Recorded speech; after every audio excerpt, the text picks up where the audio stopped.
All right, well, CNN senior media correspondent Brian Stelter now blaming President Trump for Americans' distrust of the media. While Stelter admits the president needs to do some, quote, soul-searching about their unpopularity, he also points the finger pretty firmly at the president. Watch this.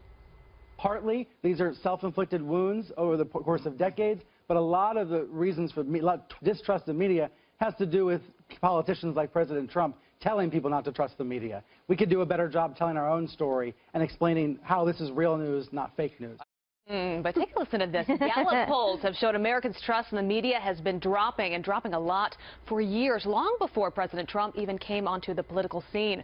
And a newly released poll shows more Americans trust the Trump administration than they do the media or even Congress. I mean, take a look at that. Media, 30%, Congress, 29%. They're pretty much neck and neck. Megan, I'm going to go first to you on this. Sure.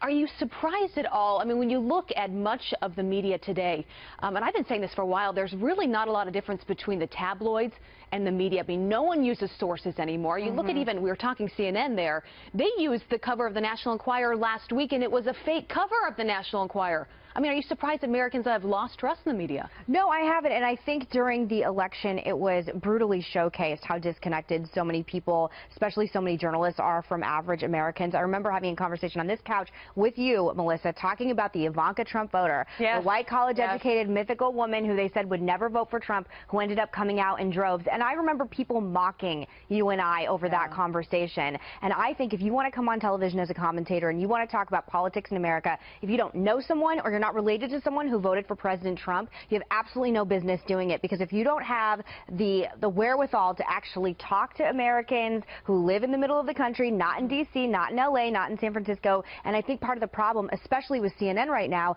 is that there is such a massive distrust with the commentators they have on television, because I think a lot of Americans feel lied to by them. On to that point, I mean, I've traveled the country talking to a lot of the people out there who voted for Trump.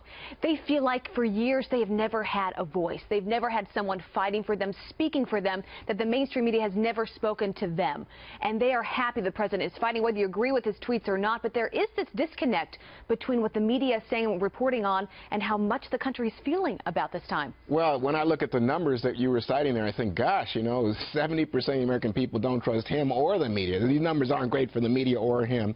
But I will say this, that you have such a change in American media in all of our lifetimes, and more of niche media, so people distrust and are angry at any media that doesn't confirm their pre-existing opinion. They don't want to hear from those people. Those people are obnoxious, they're rude. By the way, when I became a journalist, it's the only thing I've ever done professionally, 23 years ago. My father said to me, "Good.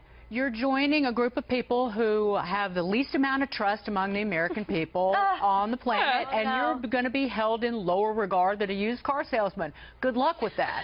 So this is not something new. The one thing that does upset me, there are so many great journalists out there. I read the Wall Street Journal front to back every single day, and there's so many stories that we would not have known about without the Wall Street Journal.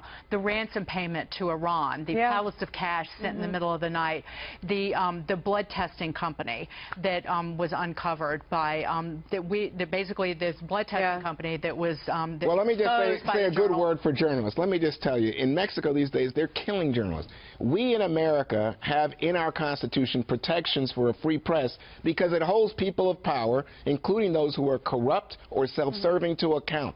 That's what the press should be doing. And we, as we sit here, we discuss these things. We're part of this. And I don't like the idea that we're called an enemy of the American people. To me, that's a No, but every time I tweet about some great article, I don't want somebody belching back at me, fake news.